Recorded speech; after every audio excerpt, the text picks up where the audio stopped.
Howdy, howdy, howdy, howdy. Good morning, good afternoon, good evening, wherever you may be. Welcome, welcome, welcome, welcome. Boy, that light really looks nasty. Ooh, wee. Maybe we should change that. Hi, everybody. This is your friendly neighborhood host, David Null, also known as Hawkeye Two Feathers. And I just finished a live feed with um, Brian on Milky Way Weekly with two lovely ladies, and we had two unbelievable 2 hours worth of stories and things and conversation and energies and openings up and things. And it's like, wow, you know, it's just amazing that it was 2 hours. I do not like that light. Hang on, stay right where you're at there. I'm not going anywhere. So anyway, I spoke with some folks last night about the fact that, it being Friday the 13th and all, that maybe tell some ghost stories kind of thing. And I don't like that light either. I moved my computer, and I don't like where it's at, actually. But it was giving me a neck pain, so I moved it. So I think I'm going to move it back. All right, hang on there with me. A little bit of tilty, wiggle, wiggle. I'm almost there. I just don't like that light. That's all there is to it. So let me go back to this little thing here and do a little bit of twisty twist. Turn this thing off up here over my head. Ooh. Oh, I just like that better. It's just softer on my head and my eyes and everything. Woo-wee. So we told some stories and stuff while we were on Milky Way Weekly, but it wasn't necessarily per se a ghost story type ghost story. Yes, we spoke about spirits in our experience with different entities and so forth, but I got some really cool ghost stories from down here in the South. And so I didn't think they were appropriate on Milky Way's channel because of the subject matter we were doing. So, but I still you made a promise that I would, that I really got some. I think they're pretty cool ghost stories, and these are based on years of facts, studying myself, reading other people's books, and since I do live here in South Georgia, which is the down here, there were a lot of big plantations back in the old days. And down here was so far south that the Civil War wasn't like it was in other places in Georgia or the rest of the United States. So a lot of the houses and things down here survived the Civil War. And there are some humongous Victorian style homes, because the people who bought up the property down here were some of the early railroad tycoons, cotton tycoons, shipping tycoons, oil tycoons, the Sinclair family from Sinclair Oil, and just big money, big plantations, okay? Many, many secrets on some of these plantations. All right, and the same is true in southern Alabama and areas. There are small towns in Florida that has some very old homes with some kind of creepy things going on around them. And so this particular story has to do with some old buildings in a town. Now, this particular incident happened in Alabama.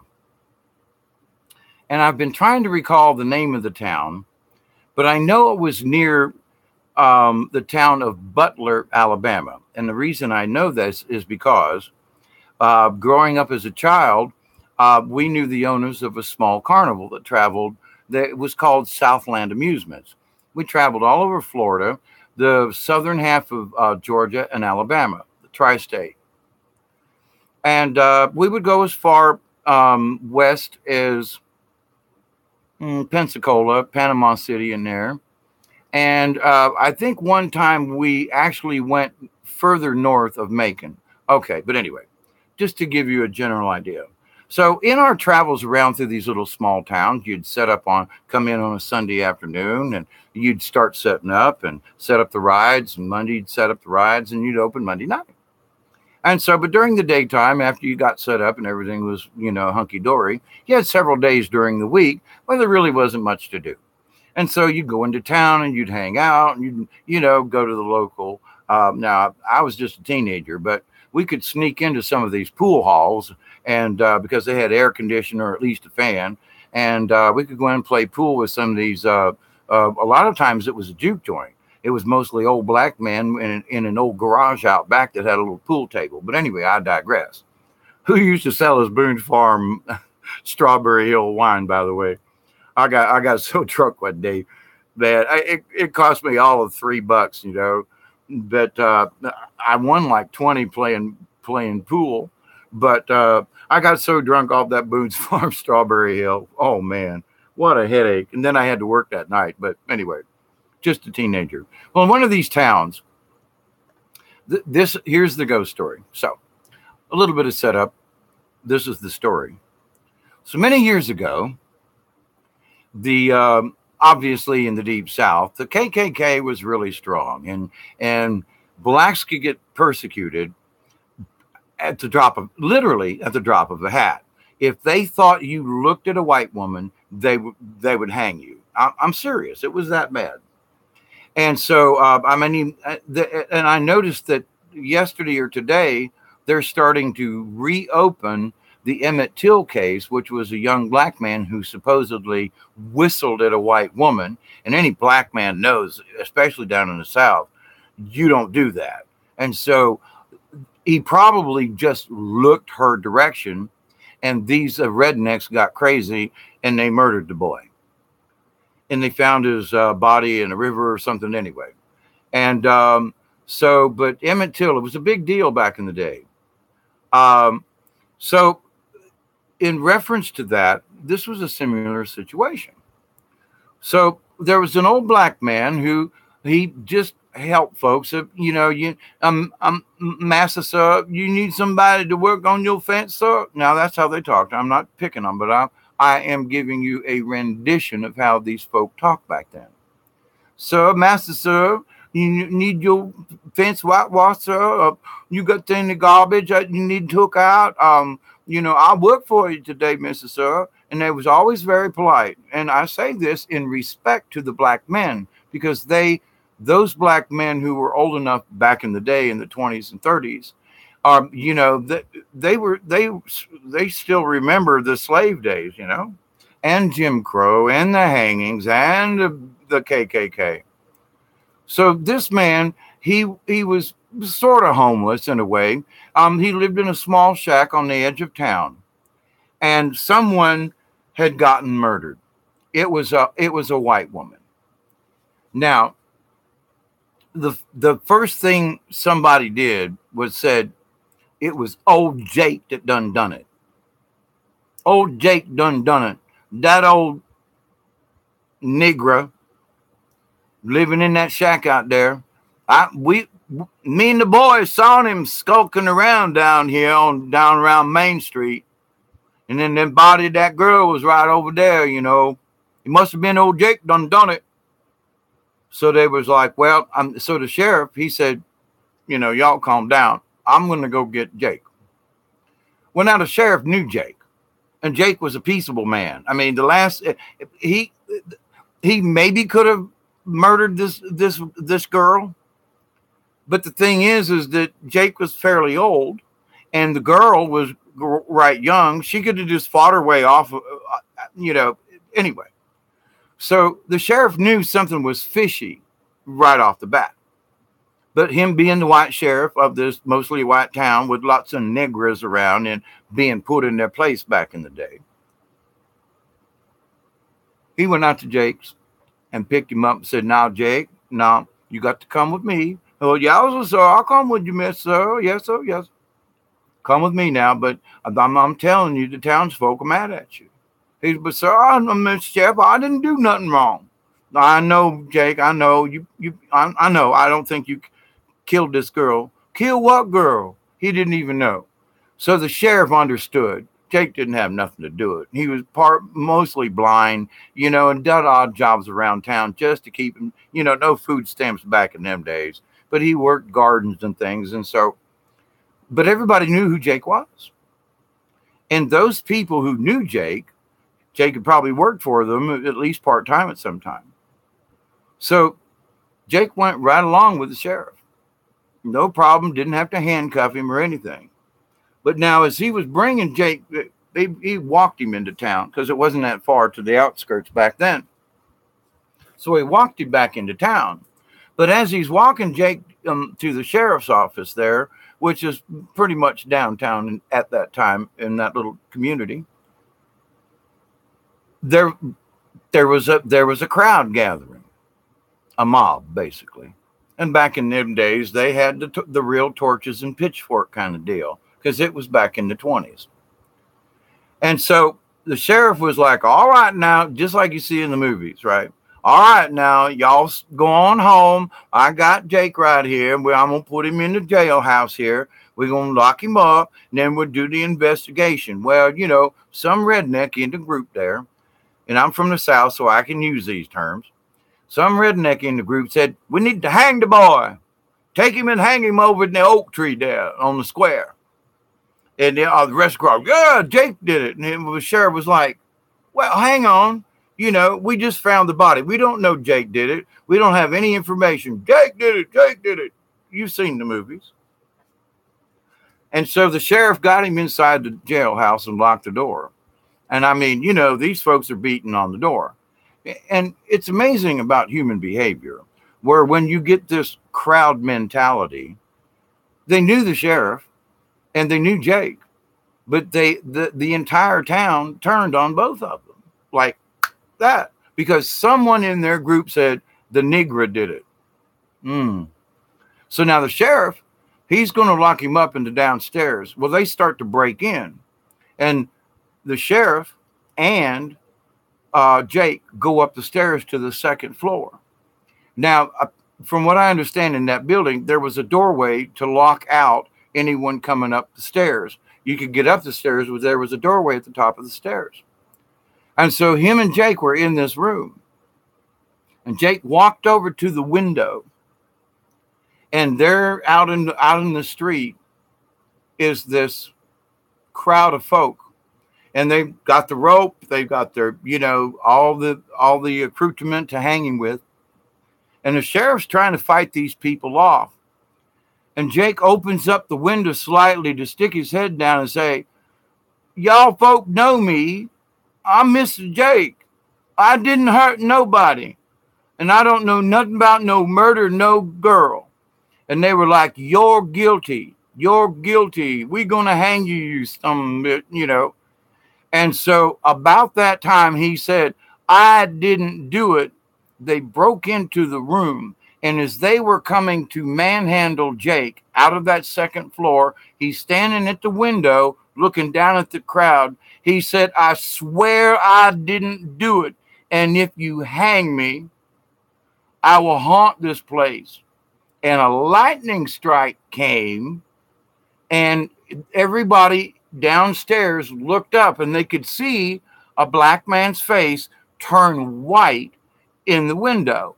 Well, they drug him out down the stairs and across the street to the oak tree, threw the rope over, and hung him dead on the spot. As he was being hung, I swear you all, I didn't do it. I swear you all, I didn't do it.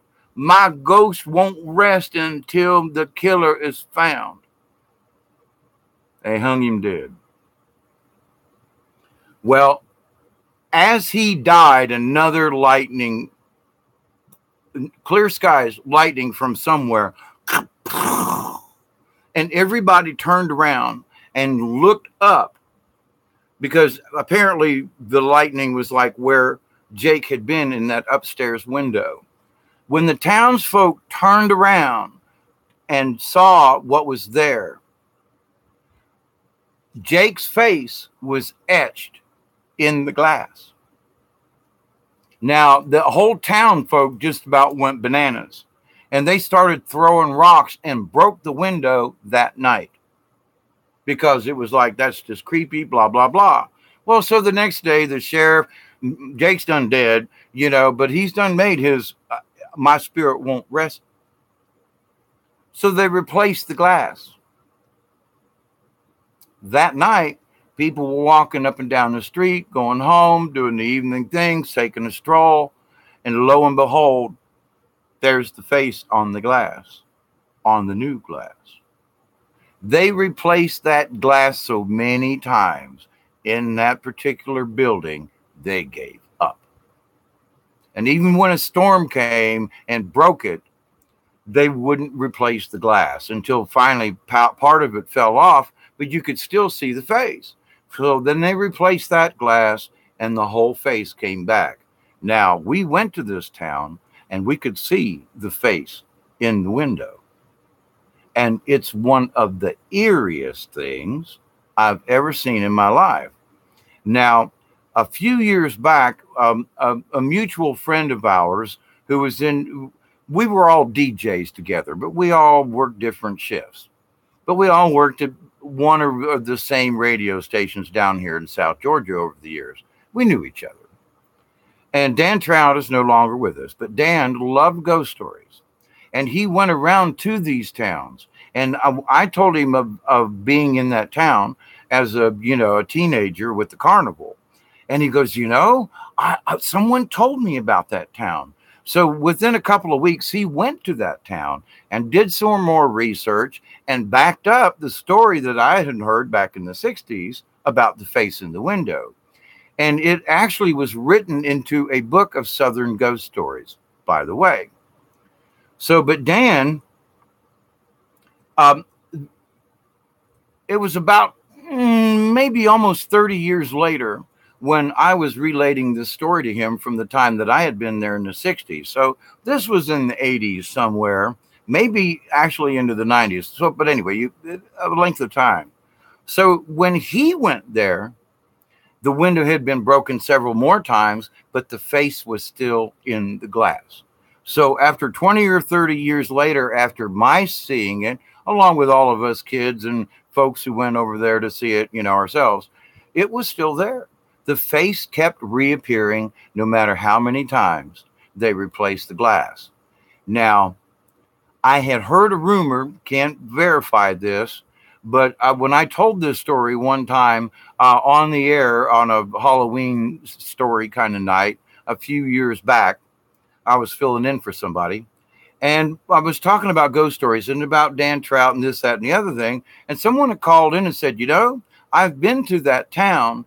And they said that that the face disappeared from the glass, but that recently there had been two brothers. They were very old by this time, who had been killed like simultaneously in a car accident or something, and that when they passed, the face disappeared.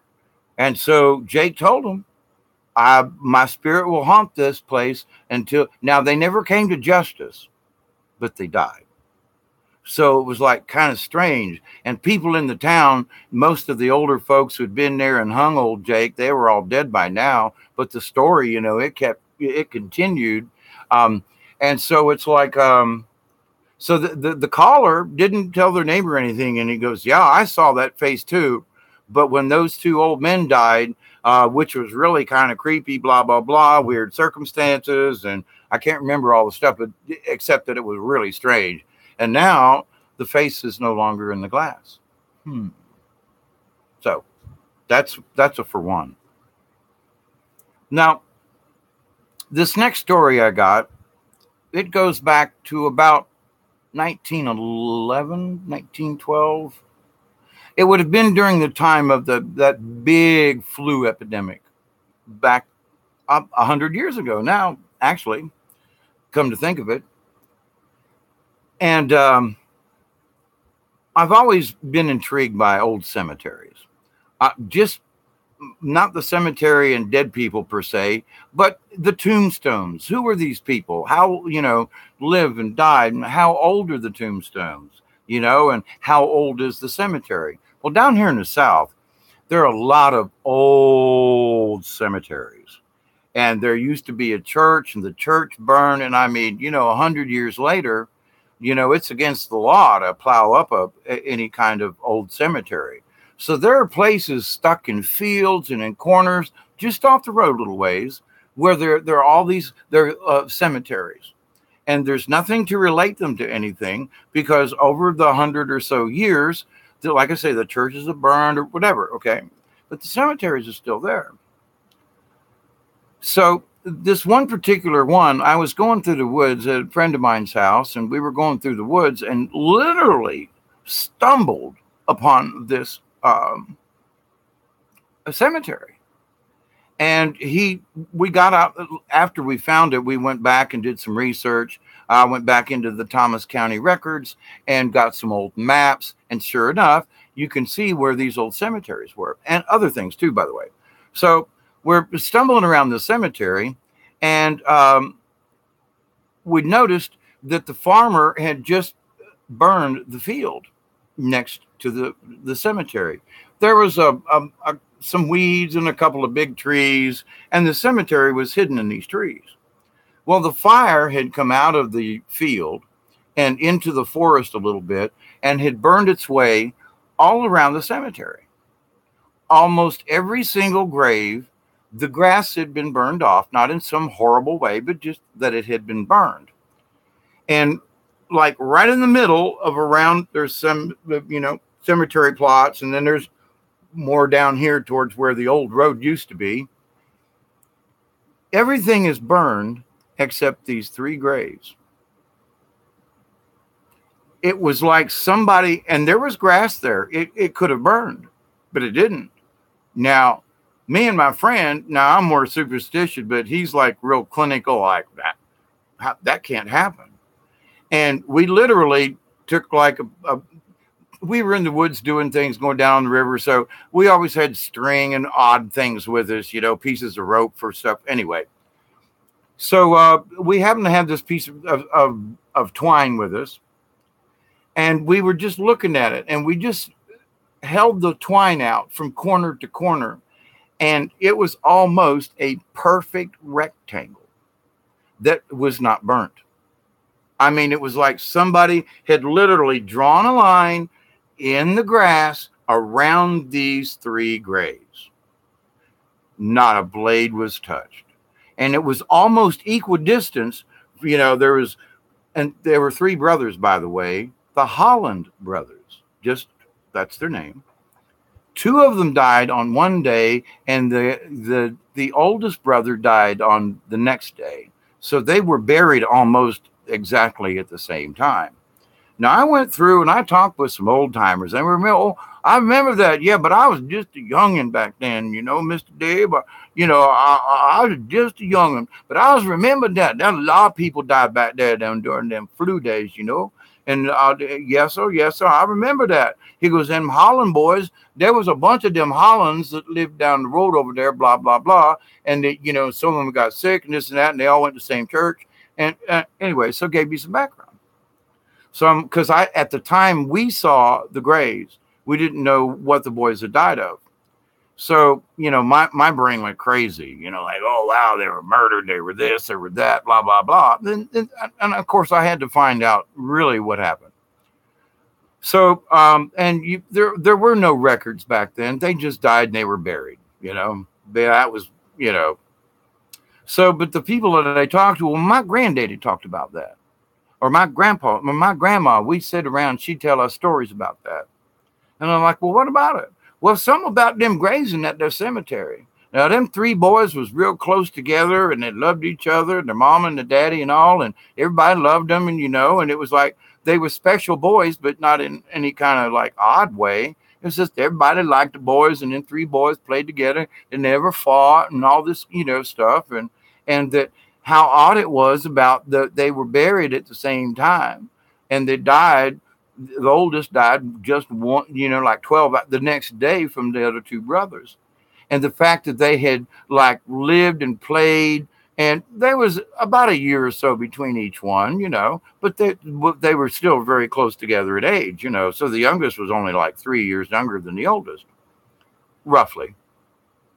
And so the more I started questioning and asking them, well, what about that cemetery? Well, you know that cemetery, they buried in there. You can't even get to that thing from the road now. You got to go to the woods. And I was like, well, that's true, because I found it in the woods. Now, I didn't tell that person that's where I found it. They volunteered the information to me. So I'm like, okay. But yeah, folks, they just said something was fishy about them graves. But I was like, wow, what? Well, something about them boys didn't like fire or something. And I was like, okay. And then they listened to the story. And then on my way home, and I'm cogitating on this and listening to the facts, and I'm thinking, and I go back to the grave. Now, this is like a couple of years later. All right. But the day we were there, it was burned up. There was no burn marks in this perfect triangle around all three of these graves. And the grass was just as dry and should have burned. It burned around all the other graves, all the headstones, everything down around the fence and all the way down and past those three graves. Okay. And the fact that fire missed it, odd.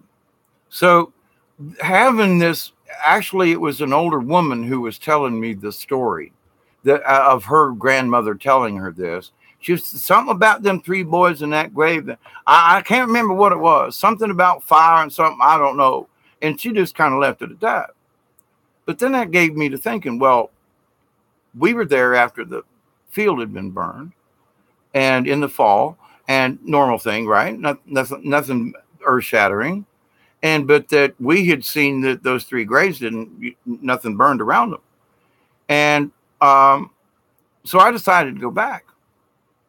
And it just so happened that the field had been burned within the week or so before. And so I was like, woo, let's see what happens. Crawl through the woods, just, I don't know, maybe 100 yards from the dirt road, not far. But I had to walk the edge of the field and hump the fence and go through a little bit of briar patch of stuff to get to where the cemetery was.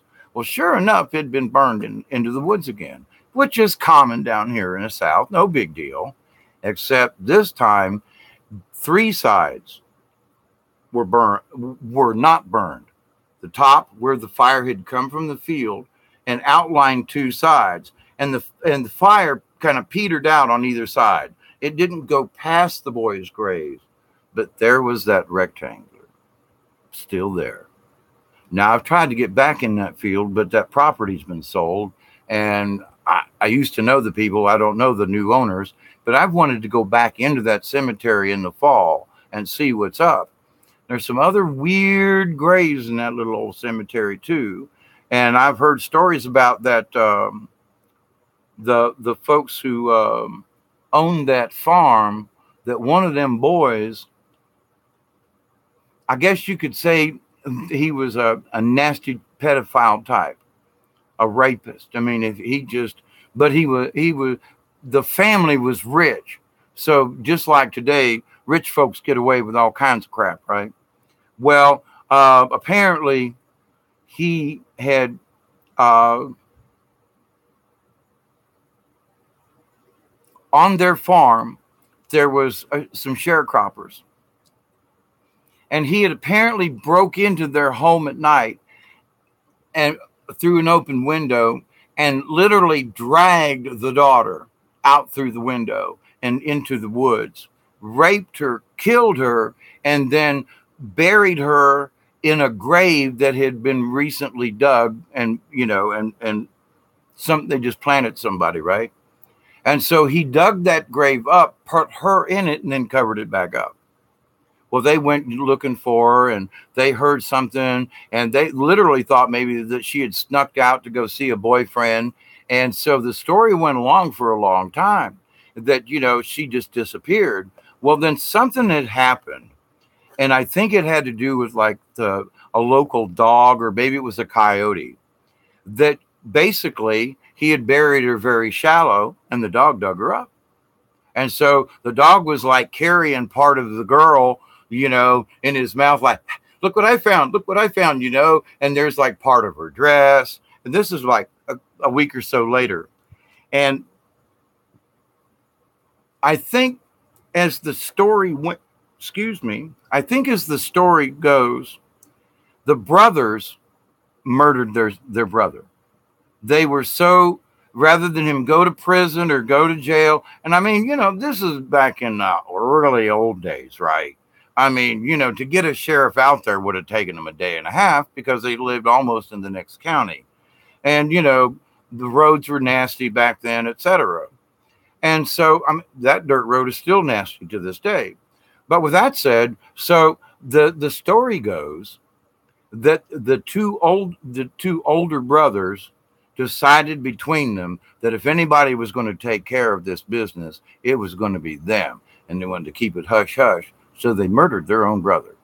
Well, but he deserved it. But to the point, he received the capital punishment from his own two brothers, and that they buried him in an unmarked grave there, which just so happens to be like they put it down over to, it's by itself. And there is no grave marker, but they put a fence around it. And the reason they put a fence around it, I found out, was so no one would put another person near him. They hated him so much. They felt his spirit was so evil, and they figured out that he had murdered or done some really wicked, mean, and bad, nasty things to other people. But he had either left them in the woods or something, but they could trace this one back to him. And the brothers just said, that's it. That's enough. Boom. And they took him out. Well, I happen to know some people who moved in, rented the property across the field from where this cemetery is. And I found the cemetery before the folks moved in. Anyway, we used to go out and party out there in the evenings and build bonfires. I mean, it was the only house on the road for like a mile and a half either direction. Beautiful, no lights. You could see the stars. It was great for night sky watching. And so we were out there one night. I'm on the edge of the road looking over this about maybe 25 or 30 acre field, watching the moon and the stars and everything. When off to our right from where the driveway was leading back to the house, too many trees. We had to walk out to the road to see the sky clearly. And so we noticed that there were lights where the cemetery was. And I'm like, yo, Bub, do you see that over there? And he's like, man, I mean, this was like 11 or 12 o'clock at night or, early in the morning. And we'd been up and had dinner and everything. And we're just watching the sky. What's that light doing over there? I don't know. Well, you just can't walk up to that thing. I mean, you got to go through a ditch and crawl through the field. And then you got to go through some really dense briar patch. And you got to know the way in. But you're not going to get there from the woods because it's so dense. You just can't get to it, right? So nobody just walked up into that cemetery.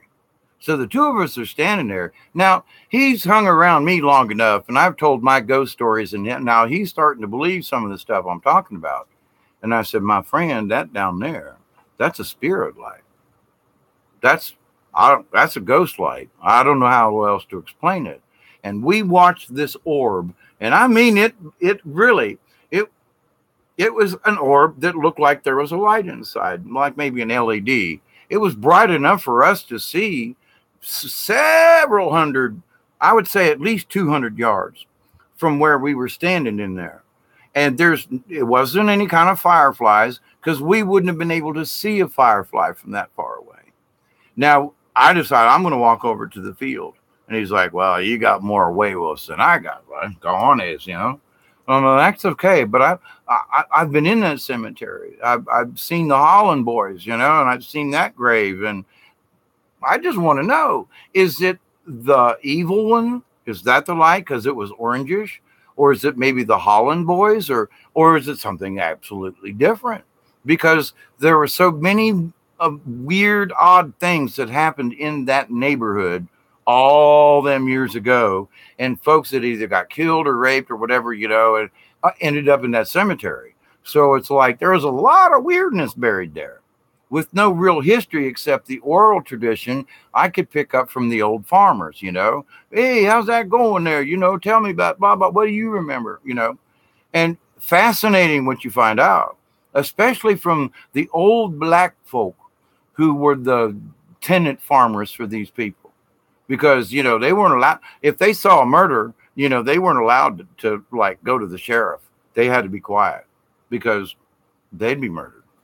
And a young black woman was raped and killed and either left in the woods or buried in a very shallow grave. Now, why do I say that? Because I stepped in one of them while I was investigating this same site. And all I found was like, it was like the shoulder bone, collarbone, something like a clavicle up here.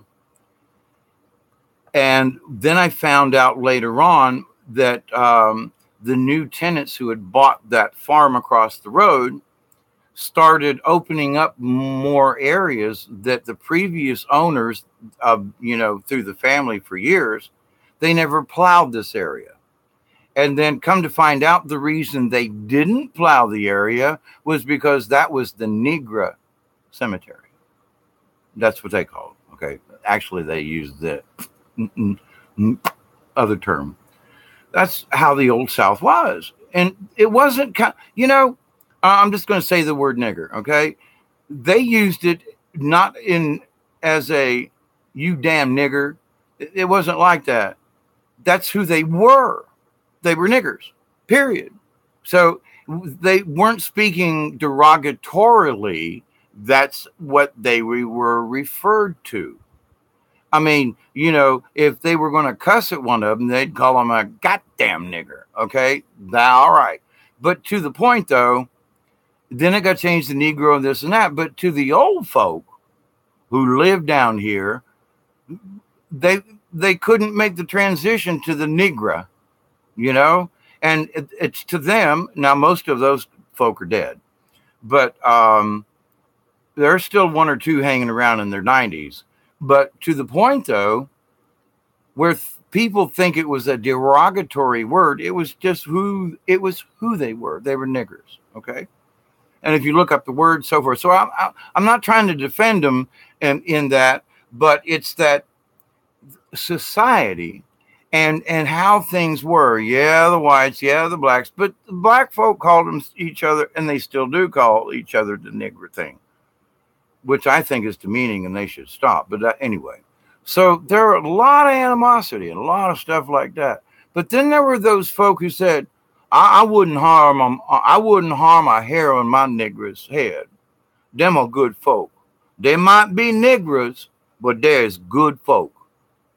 So, I mean, you had white people that respected the Negro families more than they respected another white family. So, you know, people want to say that everybody down here in the South hated the niggers. That's not true.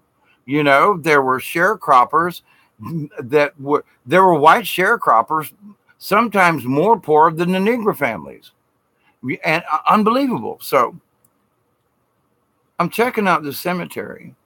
And I'm checking out the orb, and come to find out that why the orb was there, this is a supposition on my part about this, though, is that the new owners plowed up a section of the field downhill from the cemetery, and that's where all the Negroes were buried. Now, because they were poor, they didn't have stone monuments. All of their headstones were made out of wood, which had basically all of the Negroes' headstones had rotted away. Now, so when this person went through there with a great big hair and a tractor and all, started turning up some of this stuff, like body parts and pieces of coffins and some pieces of some of the headstones. And we were like, oh my God. So we'd been out to the field many times before we saw the orb, but the orb appeared after the graves were disturbed. So I'm just wondering if there was a correlation there. I can't prove any of it, but that's the story. And I mean, I've been back down there several times, and I've seen the light more than not. And when I try to get close to it, it just goes out. It doesn't move. It doesn't go up. It just goes out.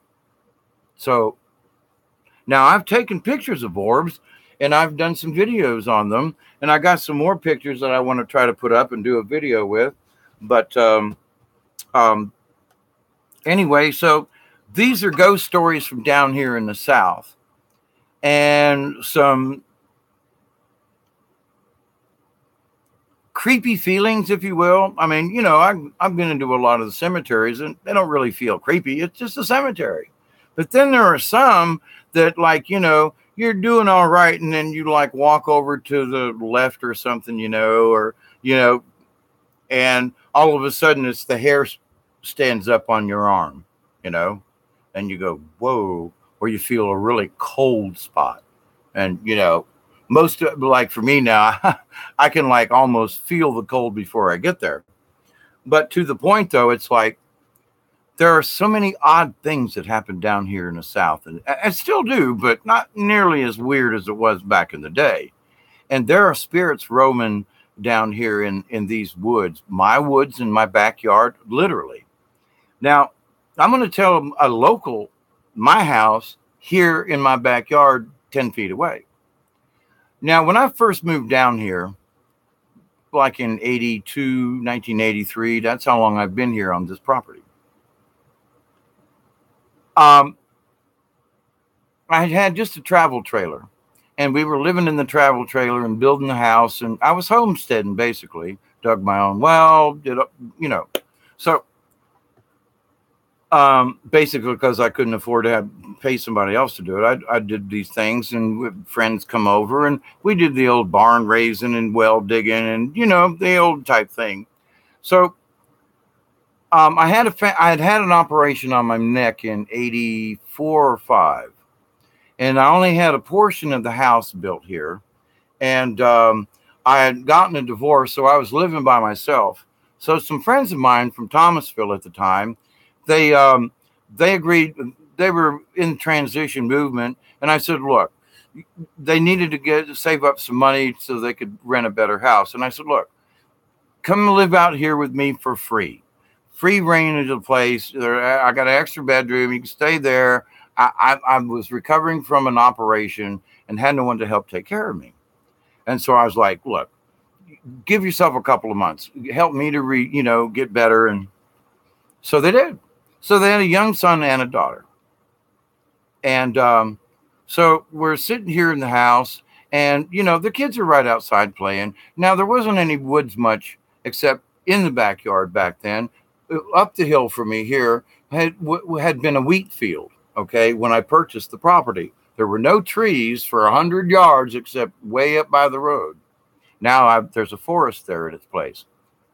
And so I'm sitting here basically almost where I am now, and I hear the young girl talking. And she's got her doll baby, and she's sitting right outside this window, and I hear her talking. And she goes, yeah, uh-huh. And it's the two-way conversation, right? And it's like, well,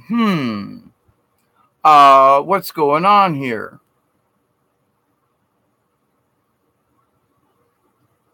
And so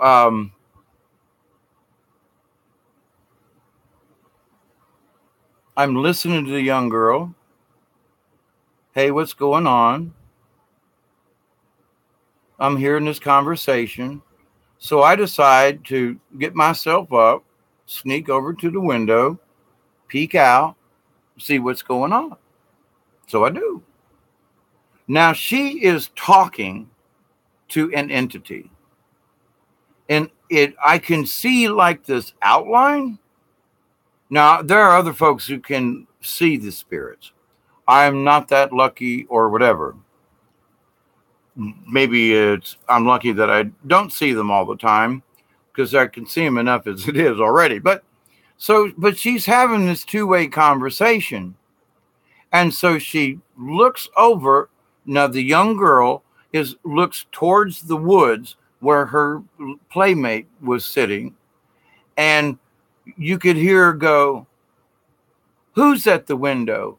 And she turned directly around and stared at me right in the eye. And she turned back around to her imaginary play friend and said, I'll talk to you later. And then the little girl got up and came in the house. And I was like, who were you talking to? Nobody. But you were having conversation. Nobody. Well, come to find out, back then, I had a really anger streak in me. I mean, I could go off and, rah, rah, rah, rah. And so what I found out was that this young girl who, now this was described by a second person that I had never discussed this conversation with the little girl, the spirit thing. We were down in the back where my barbecue pit is, and I was up here at the house getting stuff ready, and it was at sundown, kind of dark in the woods. We had some lights and things, and but he he almost running up and busted in the back door to the kitchen with me, and he goes, I just seen her ghost. I just seen her ghost. I just seen it. I just seen it. I was like, calm down, calm down. No, no, no, no. You don't understand. It's right outside. And I was like, seen whose ghost? The young girl, the one that's mad at you. And I was like, mad at me? But I didn't do anything to a ghost. But she says, oh my God. Oh, I just saw her. I just saw her. Oh. And I was like, well, is she ugly or something? No, but she appeared right in front of me and told me to tell you that she's still mad at me, or at you. And I was like, what the hell? Now, this has happened more times than not. People who see ghosts who have visited me tell me about the young girl in my woods and her mother. And they're both dressed in Victorian dress. So that dates it way back yonder. Now, I had someone come and do a reading for me here on the property. And how I found the property is sort of a long story, but I'll truncate it. When I started traveling around the county up here after I moved up here from Tampa, Florida, I kept being drawn to this end of the county. No idea why. But when it came time to go somewhere, different part of the county or whatever, when I was doing delivery work, I always found myself driving down in this neighborhood. Years later, when I was living in the house that burned down and the ghost woke me up, and I told that story earlier on Milky Way this evening. I've told this story before on my channel. But without going into it, the house was burning down and the ghost of the house woke us up so that we wouldn't get caught in the fire. But it was right after that I moved down here. I found it by chance. Somebody was asking for homesteaders. He wanted to divide up this 125-acre farm into parcels, and he wanted anyone who wanted to homestead that could. And I mean, we literally used the paper napkin and to write out a bill of sale between the two of us. I mean, honest to God, somewhere I still have it upstairs. But so to the point, Jay Tyson was the man's name, by the way. But so anyway, I ended up with this piece of property down here. Now, for many years, I'm talking over about 12, 15 years, about 12 years, I kept coming to this end of the county. All right, so now I'm here about the property. Now it's many years later. Now I'm having people giving me readings about the property and about who I used to be. I used to live on this property before. And that when I lived on this property, I was a son bitch. I was mean, nasty, holler, scream, get drunk, hit, slap, beat my wife. And apparently, and I've gotten this almost same story from 3 separate people. Now, they may know each other because of my friendship, and maybe, but I'm positive none of them had a conversation with the other one about this subject. I'm positive because they told me. I asked them, have you spoke to anybody else about this? No. Okay. And they wouldn't lie about this. So the story goes, in my previous life, being an SOB, that there was a house just further down the hill a little ways and behind me. And that I got drunk one night and basically beat the little girl to death.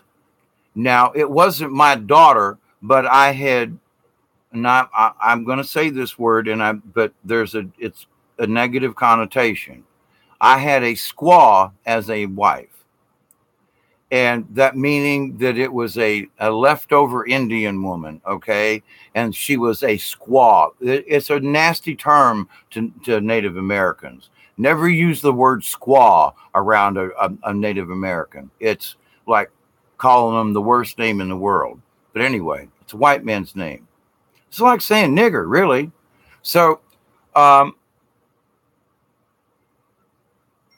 my wife at the time was a squaw. And that just being a mean sumbitch anyway at that time, that I had slapped her and knocked her down and hit her head. And that in disrespect to the native way, because I was a white hick back then, we're talking over 100 years ago, way back, or maybe even further, like in the late 1800s, I refused to give the daughter, a decent burial. And that I told my squaw wife, basically, F you, and I buried her in a shallow grave. Now, I have been back in the back, and there are certain spots back there in the woods that, for whatever reason, just is kind of strange. And I haven't found any foundation marks. I've done some meditation back there. I even mowed a clearing and started doing prayer meditations and so forth, and to try to bring peace upon the earth if this really happened. Well, it's been more than 3 people. That's just a round number. But it's probably been more like 7 or 8 different people over all these years have discussed the lady and daughter on the property. Now, apparently, something happened after the child died, and that I basically, the mother was so mad at me for not giving her child a decent burial, and being Native American, the mother being Native American, I didn't give proper ceremony. And so that basically I knocked her out, beat her up, and to keep anybody from finding out the facts that I had murdered the girl, and now my squaw wife, I burned the house down with the body in it. And so these 2 entities are really pissed at me. Now, here's the thing, though. The squaw woman, native woman, is not the same woman that's dressed in the Victorian garb. Wait a minute. What happened? So now I've got 2 women, but one is Native American with a child. And now I've got another woman and child who are obviously dressed in, and I've seen these outlines a time or two and they've manifested to me. And I continue to ask for whatever forgiveness. And I'm absolutely positively certain the reason I can't keep a girlfriend, because when I bring them here, it's like all hell breaks loose. We'll be fine. We'll get along. We love each other. And then all of a sudden, it's like one day, it's like nothing matters and we can't get along with anything. And within a day or 2, we're split up. Ungodly. It's not like I beat on a wife or mistreated or just nothing like that. But this, all of a sudden, we disagree on everything. It's like, boom, And I mean, later on, I went back and asked some of my potential wives or they were my girlfriends. And I'm like, I really did care for these ladies. And there were 2 of these ladies I thought were like my soulmate kind of deal, And so to have this thing happen, but the only thing I can attribute it to is the fact that The only way to make peace with these two ladies, and I firmly believe that there are the two of them. One shows up more than the other, but the native woman is a lot more ticked off than the white woman. Just saying. And that apparently there was another incident here on this property, again with me. So this is the third time I have been on this property over the years, and I somehow keep coming back. Well, I know now why I'm back here now is to try to make peace.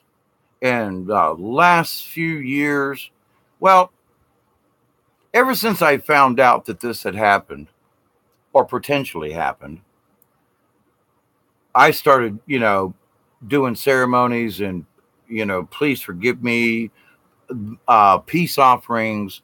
I've grown flowers in places. I've just tried to do whatever necessary to try to appease the spirits. I've asked for forgiveness.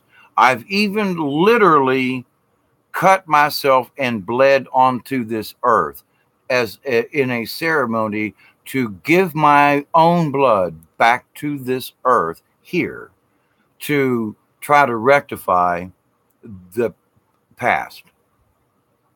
Well, so far, knock on wood, it's been very quiet. Of course, I haven't had a girlfriend in 10 years, but that's not the point. So there hasn't seemed to be anything to like upset the apple cart, if you will. But I mean, even when my daughter was here for a while, of several years back, things were going along real fine, and it was just like we woke up one morning and nobody could stop everybody was arguing, and nobody could stop arguing between us. And after they left and everything, I thought, is that like payment still? Are we getting the argument from other entities here? Well, I continue to meditate, pray, and ask for forgiveness. And a lot of the negativisms went when one of the neighbors moved out. And also, as I continue to do cleansing, and as I continue to ask Mother Earth and the spirits here, for forgiveness. And it's like, I've invited the spirits and come scream at me, It's like, come on, let me have it, Beat me up, do whatever. I mean, look, okay, I'm asking for forgiveness. And if you say I got to give a pint of blood to make a sacrifice of this, I'll do it. And I have, And so, but at the moment, for the last 2 or 3 years, it's been pretty darn quiet down here. Now, not to say that all is good and well, but it's been more quiet than it has the last 30 years. So, it's been about less than a year ago, about last September-ish, someone was here visiting, and they saw one of those spirits in the woods in the back. And that it wasn't like, ooh, they were trying to be scary. They just saw the spirit. The spirit wasn't trying to make any kind of communication or zoom in or like, here I am, tell that, tell Dave he's, he's got through, nothing like that. The ghost was just in the woods. Now, with that said, when I was on Milky Way Weekly earlier, I made the statement that where my property is and where I created a sacred place down on the river in the backyard, when I look at the Google Earth from the top down, up the road for me is, I live on Zion Grove Church Road. So Zion Grove Church is right up the road with a cemetery. But down the road and across the river for me on the other side of the river is New Bethel Church with a rather large cemetery there that's been there for quite a while. And so it's just across the river from where my sacred space is back on the river. But when I looked at the two cemeteries and drew a line where I picked this sacred spot back on my property, it's like almost in the middle. It's at least in line between the two. So I'm like, that was just weird. I never had the intention. I was led to that spot through meditation and prayer. And I did many days of ceremony and asking Creator and spirits to bless that area. The first night of ceremony, I had an owl give me the okay, and the next night day, I was an otter came up to me within 2 foot. I could have touched its nose had I reached out, and gave me the okay sign from the water side of this ceremonial place. So I felt like, and I still do, I feel like we have made progress. And, but at the same time, I know there are some very restless spirits in these woods simply because of my vectoring between these two cemeteries. Unbeknownst to me, I mean, I knew the cemeteries were there, but when I went to go pick a sacred spot out, I wasn't trying to like get in line with them or anything. That was the furthest thing from my mind. And I'm still trying to figure out what if anything, that has to do with it. But that's just a statement, and those are the ghosts.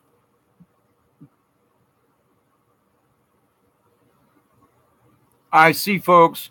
I see dead people. No. Hey, Miss Marie. I'm going on board. Keep going. Missed your stream earlier. Hello, Ice. Howdy, Marie. I think Ice Station's already gone. Hey, Mark. I don't know who's still on. There's only 2 there. As someone who doesn't like souls remaining on Earth, maybe a druid priest should reconcile with the spirit soul, can move on. They don't want to move on. I mean, I just blame. They just flat out told me they don't want to go. But what I've been trying to do now is like, listen, I literally go out to the woods and pray these things and say, look, we're all going through this change right now. And the reason I'm back here on this piece of dirt is to make amends with you spirits. Now, we all have the chance to ascend. And I'm simply asking you all, you can stay mad for more eternity and not go with the rest of us, or you can stop being mad and let's reconcile. And it's gotten better. But I mean, I go to the outside into the woods and I send these messages out. This is a time of change on this planet, and all of you spirits, good and evil, that are here and seem to be trapped, we are in an opportunity now. And I am inviting these spirits to come and transition. And those spirits who are like, good, bad, still hanging out, I'm like, I even invite those of you who have had bad dealings but wish to change your energy for this transition. And it's just gotten a lot quieter. Now, I'm not saying that they're all gone, but every time I make this prayer to Mother Nature on my property here, it's like it just seems a little calmer, you know? So all I can do is continue to do that. The ghost entered reality within the Earth's dreams. It is a mirage to us and a dream of the cosmos. It was within the Earth's dream time realms. Yes, Maria, I do believe that. And why have they not reincarnated? To that point, I must have been a real asshole. I don't know how else to put it, but I was a real sumbitch from what I've been told by these other folk who do speak and see with these spirits, you know? Yep, I agree. And so it's like, well, can you stay mad for centuries? Apparently, the answer to that is yes. Now, my question to these spirits has been, but why? To them, their time is but a wink in time because they are in that dark world. And their anger is what holds them here. Period. They're just pissed off.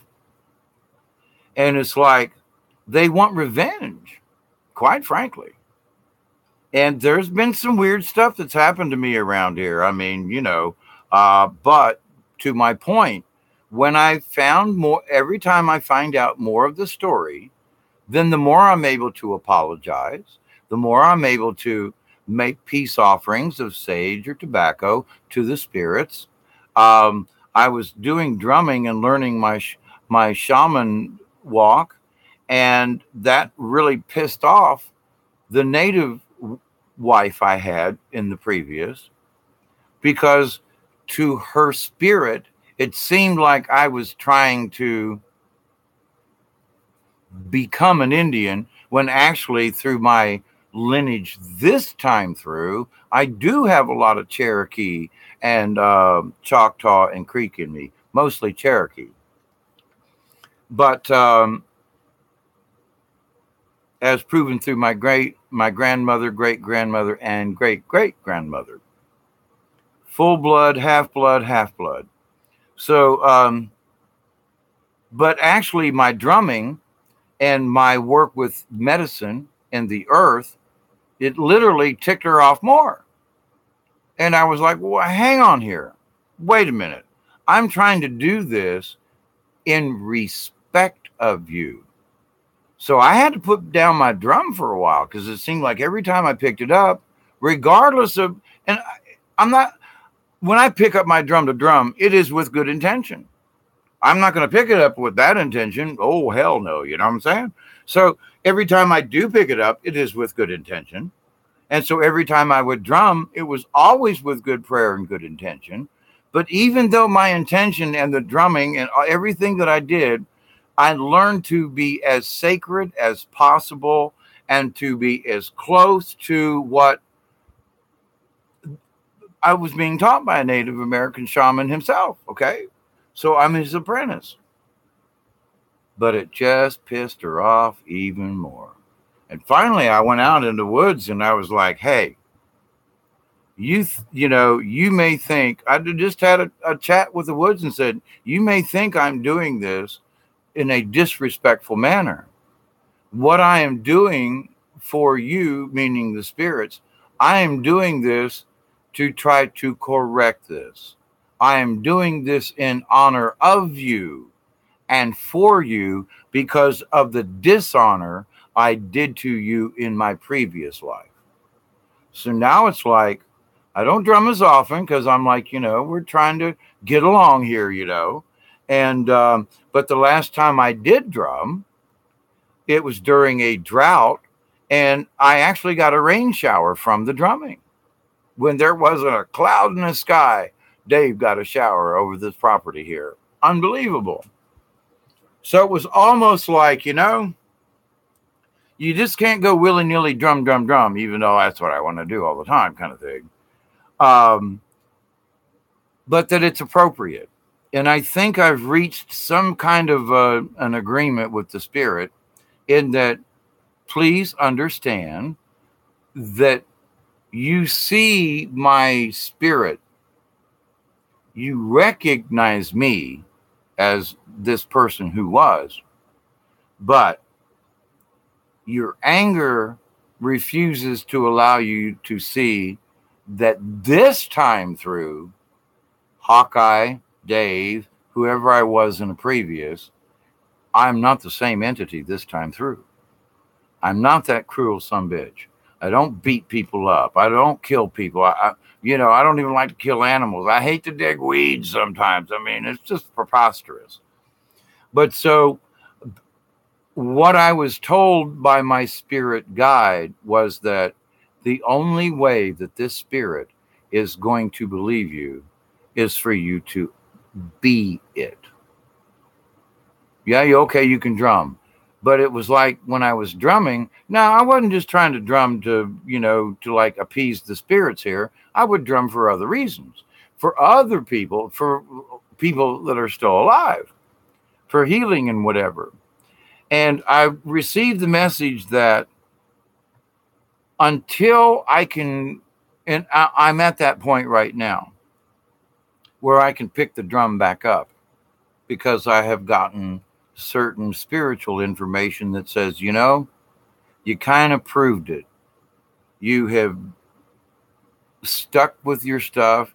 I've brought people, homeless people in, and never asked them for money or anything. If they were homeless and they needed it, over the years, maybe 20, 25 people have been through this place, either just camping or actually living in my house.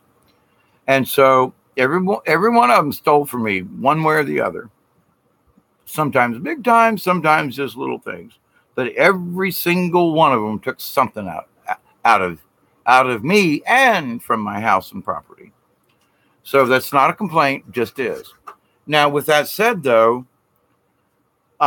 since it's been at least 2 years since my last quote roommate that I offered, a place to stay for. And since that time, it's like it was almost like the things that they did to me was almost like a retaliation. I'm not saying that the spirits infected these people to steal from me. They already had that in them. Now, maybe it excited them some, but to the point, though. But after the last person was here, it was like, maybe we've tormented you enough, Dave. And so things have just been more calm. So we'll see. I'll fill you in later. I'll give you an update on this one, because this has been ongoing now for 35 years. Actually, probably 135 or more years. Been going on for a while. Now, going back to some ghost stories, I want to tell this one. And you can say it's a good story, but it's a creepy one. And nonetheless. Now, down here in the South, and if you go over towards Louisiana, and if you were down in Haiti or whatever, there's some folks that they call themselves them root doctor. Okay, that's what they say. They call themselves them root doctor, huh? Especially down in them bayou, hey? They talk like, huh? We go down that the root doctor, huh? It could be a he, it could be a she, They don't call them medicine woman, they call them root doctor. Because, man, when they dig them in them roots, they come and get the medicine to you, huh? I see her. That can now what hey now. So I'm like, all right. Now, this is like, I got to go back to the time I was in Tampa in prison in 79. There was a young black man, maybe a year or two older than me. And at the time I was in my 20s. And he was the guard. He was one of the guards, second shift guard. So I worked down in the kitchen and everything, and we always worked overtime. So when it come time for us to go up to our bunks on the second or third floor, then he would come by and we'd go up. So while I'm in prison, they've got a library, paperback books and things, and the library cart would go around twice a week or something, and you could pick out one, and you didn't have to sign anything. You just, anyway, you got the book, and then when you're done, you put it back. And so I was reading, it was amazing that the books that they had in the jail at that time in the paperback section, because in 1979, I was reading books on ley lines, the Russian psychic discoveries behind the Iron Curtain. I'm reading all this esoteric, really, even in today's standards, some of this stuff is still, woo, crazy stuff, right? So I'm talking to this young black man about, my left leg was broken playing football in 67 and for Tampa Catholic. And so, and at the time, I had just lost my job in Georgia. And I'd been working with handicapped children and mentally handicapped children, both children and adults. And so I'd been taught by a pediatrician, and I was learning therapy and working with these children to help them learn to walk and to help relieve some of the stress from the cerebral palsy or cerebral palsy. They keep changing the words around to me. But anyway, so um, he's walking in front of me down the corridor to open up our cell, and I can't remember his name. I'm just going to call him Mr. Jim. Okay, and Mr. Jim, and I was always polite to the guards. You know, you have to show respect. And I was like, Mr. Jim, I see that you're limping tonight. Have you got a problem? And he like stopped in the middle of the corridor and turned around. And he goes, "How do you know I'm limping? Nobody knows I limp." And I was like, "Oh, hang on," you know. And I told him we knew each other. We'd spoke. I can't necessarily say we were friends, but we weren't adversaries. He was curious to know the types of things I was reading and so forth, you know. And I said, "Well, you know, I've worked with therapy. I've had my leg broken, and I've worked a therapist has worked with me for over a year to teach me how to walk again. And he showed me how to tell about if people's got one leg longer than the other, something like that. And I said, I can just tell by the way that you walk that there's an imbalance one leg or the other." And he goes, "Oh my God, I can't believe that you could tell that." And I said, "Well, I was just being nice, right? We were just having a conversation, putting me in my cell block, right? Well, was it an accident or, did you have a thing? I don't want to talk about it. Well, did you play football? I don't want to talk about it. Well, was it a car accident? I don't want to talk about it." Well, then that just pissed me off. I mean, now I want to know, right? So he locks me up in the cell for the night, blah, blah, blah. Next day, and so they're on for 3 or 4 days and off a couple of days. So, it took me a couple of days before I saw him again. By this time, I had finished the book I was reading. I was reading about, I don't know, like astral projection and healing and things and stuff, And so up the elevator we're going, and I'm talking with, Mr. Jim, the guard, a very nice, well-dressed, polite black man. He was handsome. I'm sorry. He was a handsome man. And not a big stature, but a handsome man. And I asked him just out of the blue, I said, "How's your leg today?" And he's like, "Oh, you're the one that brought that up the other night." And I was like, "Listen, I sincerely wish to apologize. I wasn't trying to nose in or anything like that." I said, "I just noticed. And because my leg bothers me and I limp, and so I was just curious if it was your right leg or your left leg. It looks to me like you were leaning more to your left leg, which is the same leg as mine. That's all I was going, And he goes, "Well, that's okay." He goes, "Nobody's ever noticed it before." And I said, "Okay, what do you mean noticed it before?" "Well, because I've been able to hide my limp." And I was like, "Well, did something happen to you, in your childhood or something?" He goes, "Well, yeah."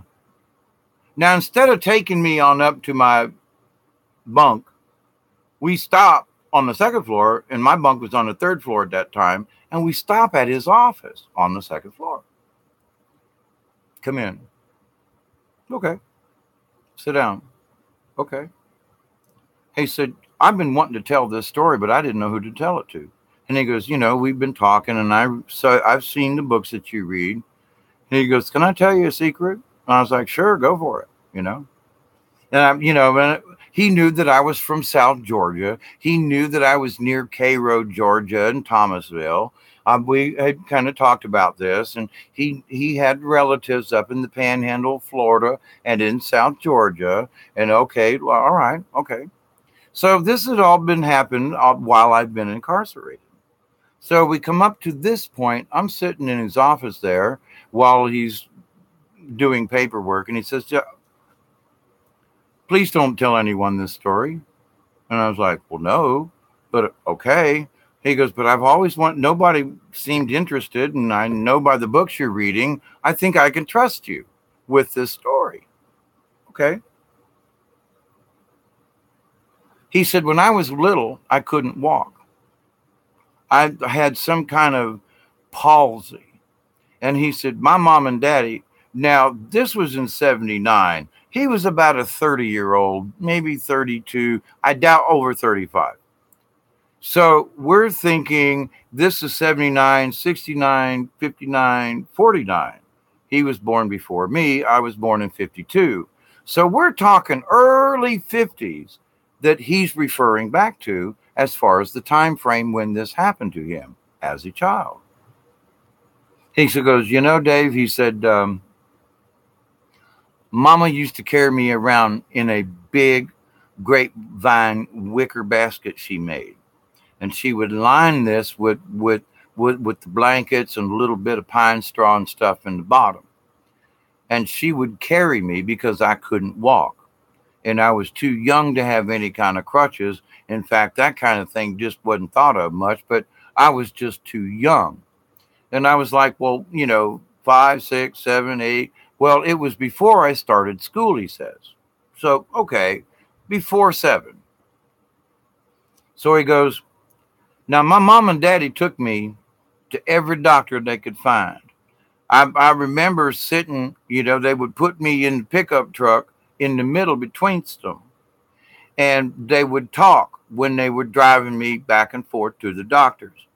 And he said they took me all over Florida to every doctor they could find. And then finally, he said one of my mama's sisters, my aunt, contacted her from up in Georgia. Now, he didn't say Cairo, but I knew where he was talking about because we had this discussion earlier. And he goes, Mama got this letter from her sister saying to bring me up there to the root doctor. And that it was like, root doctor? Now, I didn't say anything. I was like, uh-huh. I'm just listening, right? I am not going to interrupt him while he's telling this story now. He just said root doctor. You know, holy crap. I've known some root doctors. And so it's like, okie dokie. And he goes, you know, and he said, Mom and Daddy were so upset. And that I was getting more poorly by the day. And they didn't know what was wrong with me. And they had no idea what was wrong with me. And so they had been writing letters back and forth to my aunt. And when my aunt said, you bring Mr. Jim up to Georgia, up this way, there's a root doctor going to heal him. You done tried everything else, bring him up here to the root doctor. So he said, Mom and Daddy argued over this, and they got up enough money to drive from around, I think they lived north of Tampa at that time back in the day, and that they drove up to Georgia.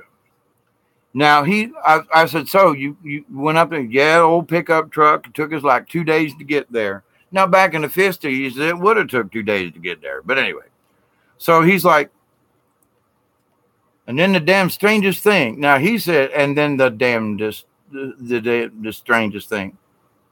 So I said, well, what was strange about going to Georgia to the root doctor? He said, well, my Aunt Millie, and I'm not sure that's her name, but just go with the story.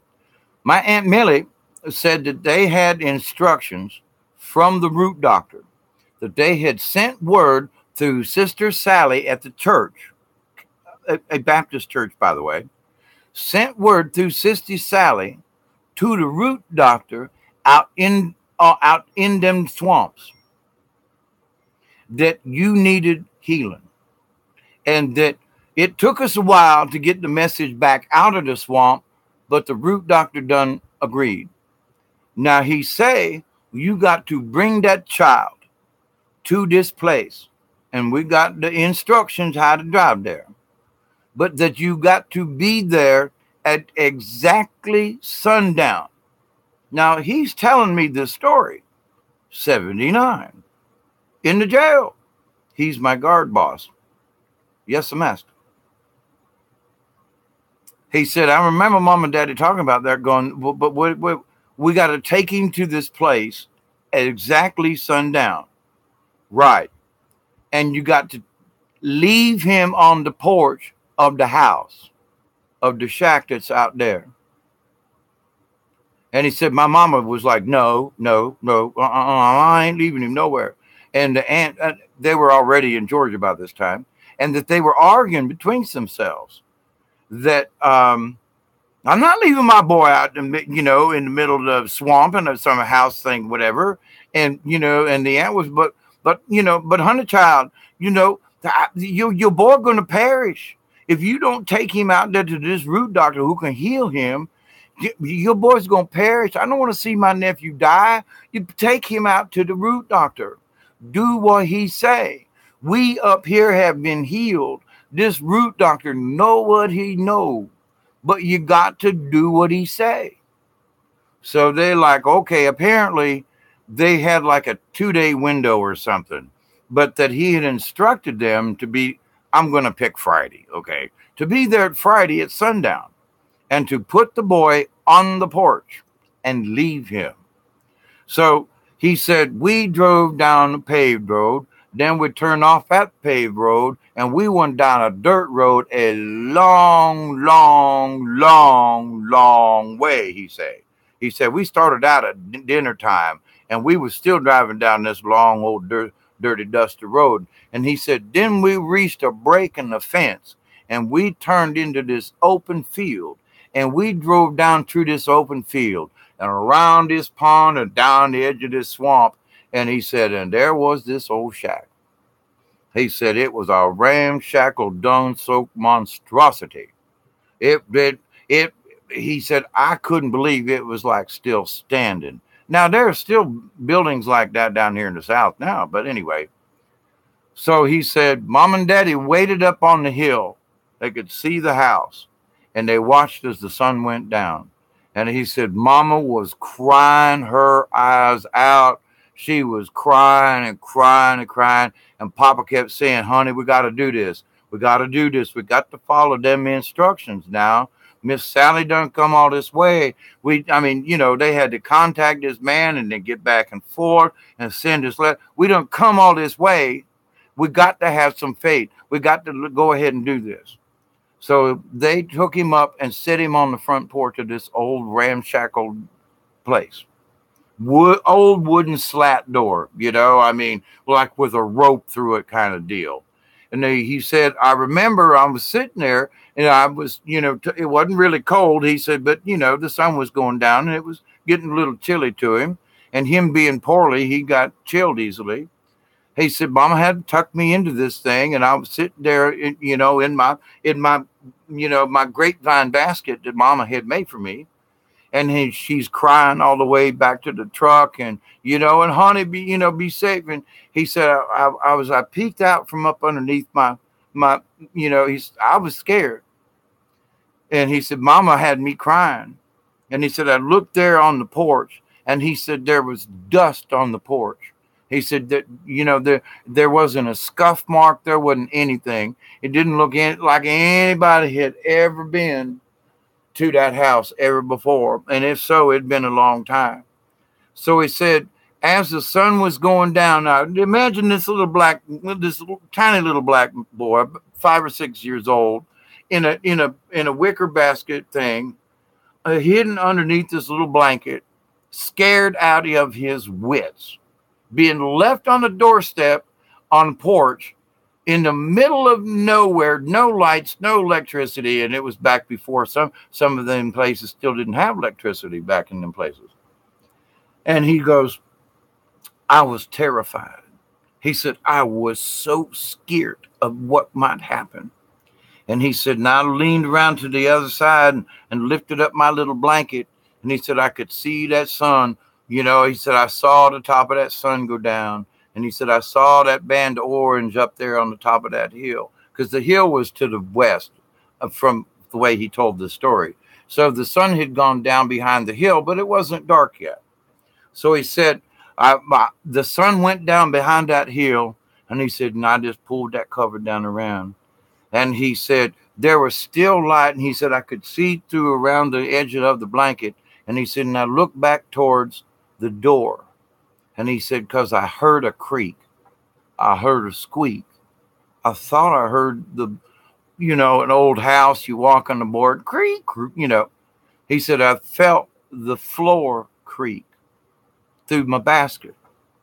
And he said, man, I just pulled that blanket down even tighter. And he said, it seemed like about, like 2 seconds went by.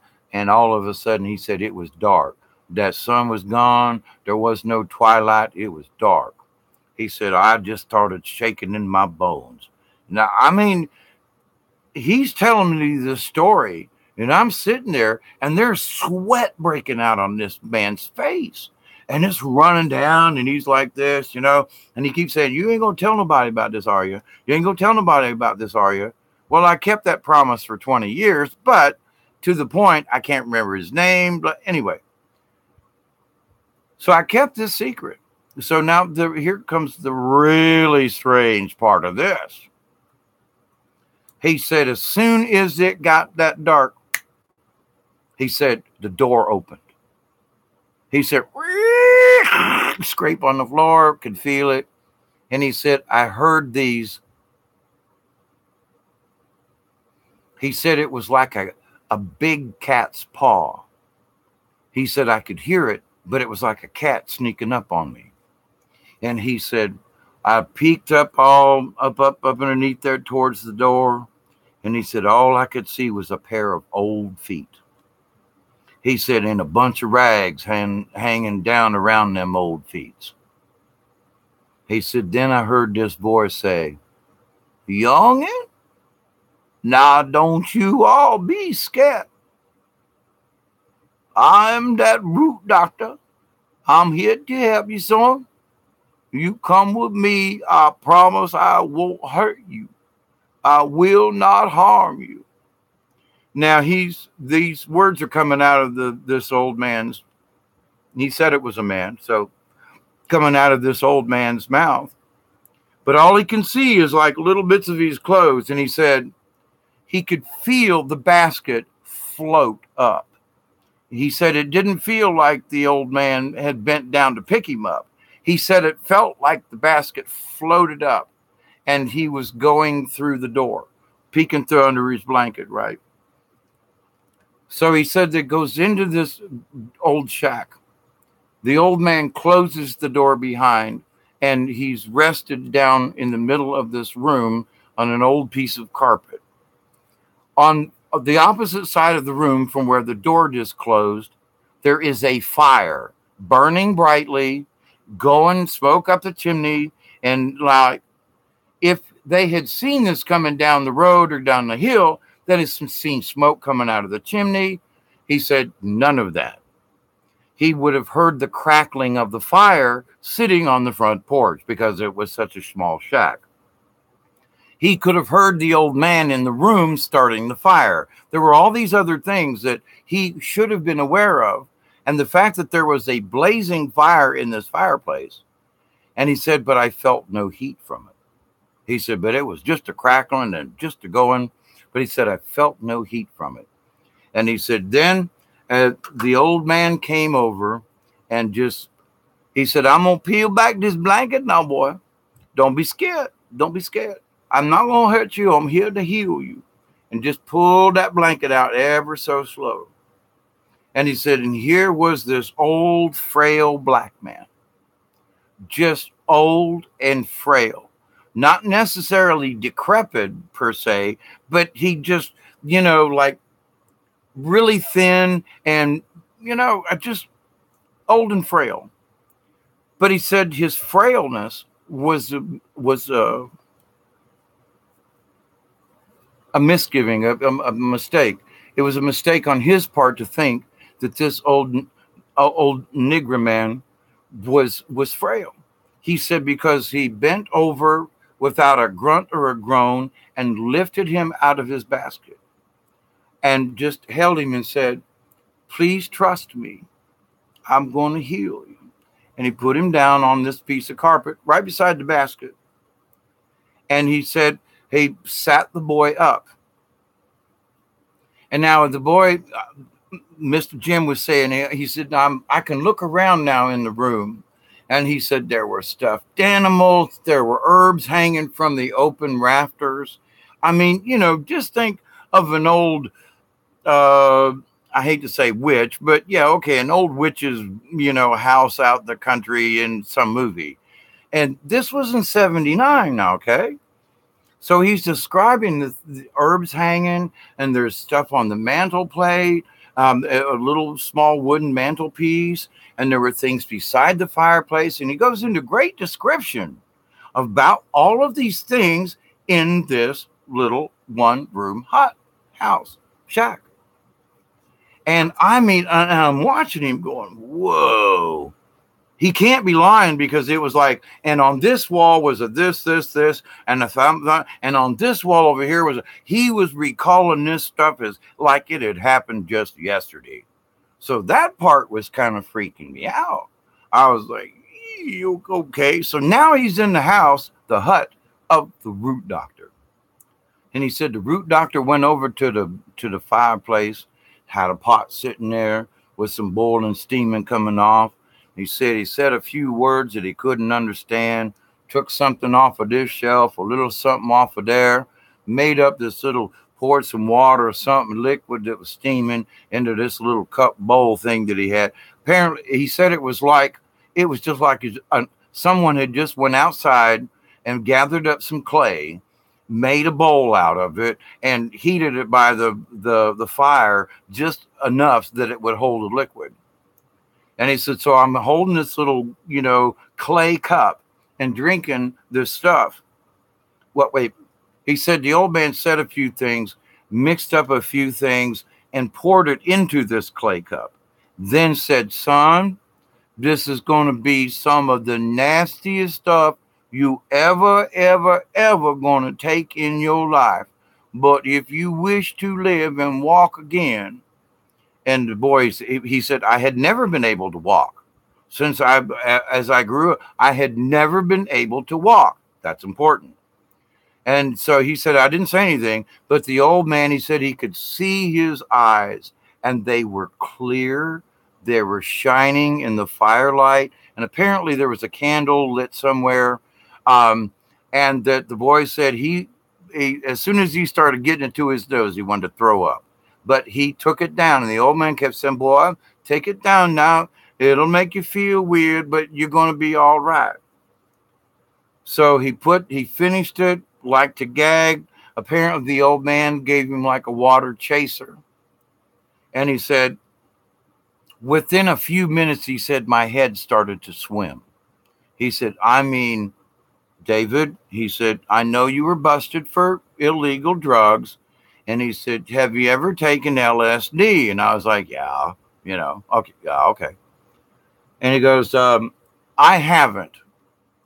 But what happened to me, from what I understand from other people, is that it was like an acid trip, and some type of hallucinogenic was given to me.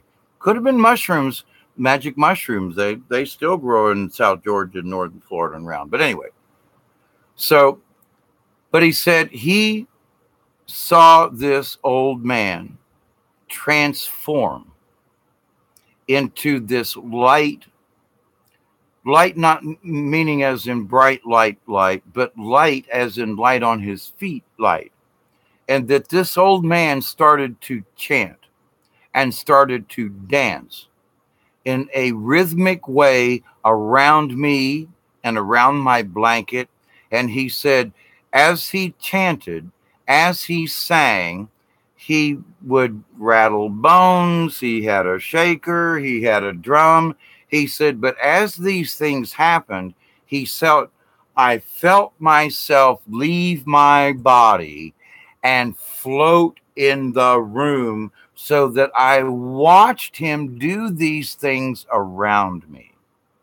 Now, this guy's a guard for the Hillsborough County Jail, straight as an arrow, had never told this story to anyone, and he's breaking it down to me. So he said, the whole night was just, and he said, there were words spoken. I was given some other, like something to taste or a liquid or to drink. And he said, it wasn't bad, it was sweet. And he said, and then the old man said, it's morning, your mama's here. And he fell asleep and was out of the dream world or whatever. He said a few minutes later, from his memory, that he had been sitting on this carpet and had lain down just because he was just lying on the carpet, and this old man chanting, dancing, praying, doing these things to him. He said his next recollection was that he was sitting on the top step of the porch outside, and the basket was up against the door, and that there were two tiny footprints, meaning his, in the dust on the porch, which meant he had walked there. There were no other footprints.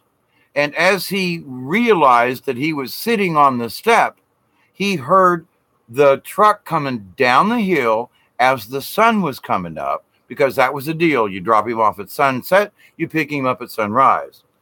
And apparently they hadn't even gone back into town, that they had just like slept in the truck down far enough down the road to not like interfere. And he said he could hear his mama screaming and hollering out the window as they were coming down this hill, just out in the middle of a pasture somewhere. And he said the truck hadn't even stopped, and mama had jumped out onto the running board and had jumped off the running board and was running towards me. And he said, before I could realize it, he said, I stood up and ran to her, and she fainted, because this boy had never walked. In his 5 or 6 years of life, he just kept getting worse until they took him to this root doctor in northern Florida. They were in southern Georgia at the time. Now, I say northern Florida because now, 20 odd years later, do I believe this guy? He's like, Dave, can I prove any of this? And he goes, this is the rest of the story. He said, my mom and daddy run up onto this porch. He said, there was still dust. My daddy tried to open the door and it was stuck. He pushed on the door and opened it up. There had not been a fire in the fireplace. There were no coals, and there should have been. The floor of the cabin had an inch of dust with 0 footprints in it. No footprints. Nothing was disturbed. And they asked him, he said, well, the old man picked me up and took me in there. Well, but they couldn't. His dad almost had to break down the door to open it. And there should have been footprints. If the old man danced around the room and if there was a fire in the fireplace, there should have been coals. And there was nothing. It was like no one had been inside of that shack. No one had been in there for years. And so they were like, but they wanted to thank the old man. So they were told to leave it was some kind of a gesture of thank you or something. Maybe it was a little bit of money and some tobacco or something like that. It was really simple, but that was their, thank you gift. And they were to just leave it on the porch and drive away and ask no questions. Now, he finished his story and I was like, wow. And he goes, David, I've been able to walk ever since, but I still have a slight limp. And you're the first person ever to notice it. And because you are so kind and you are studying these types of behaviors, I thought I would share my story. Now, I didn't say a word about that to anyone for years until I was in Cairo, Georgia, and I was sitting around a barbecue with a bunch of black folk. I was the only white man there. And I'm hanging out with my friends. We're having a barbecue, drinking a beer, smoking a joint, watching the kids, playing a little horseshoe, having beautiful barbecue down here. And the women folks start talking about the root doctor. Now, this is 25 or 30 years later. I mean, this is a ways, right? That was 79. This is like in the 90s, okay? And they're talking about the root doctor. And my ears perk up. Root doctor. Oh, yeah, root doctor. You know, Mr. Dave, we got them root doctors out there. And I said, yeah, I know. I said, I know a young black man that I met years ago who was brought up here to Cairo. and that they took him to be healed by this old black root doctor. And they go, oh, you know that old man's still alive? And I went, what? Yeah, that root doctor, he's still around. Yeah, he's outside of Quincy, Florida. You got to go down through here, and he doesn't really live in Quincy, and it's across the line in North Florida. But yeah, that root doctor's still alive. He's still healing people. Now, this was in like 95, maybe. And I'm going, hang on, hold it. I've got this story. So I just kind of, beat around the bush about he was brought up from Tampa. They took him out the woods, blah, blah. Yeah, that's him. That's him. People go in that old shack. They don't see no fire. They don't see no ashes. There's an inch of dust on the floor. Ain't nobody been in that shack. But you drop somebody off or you do what he say. And people, all they do is they leave a message in an oak tree in a knot.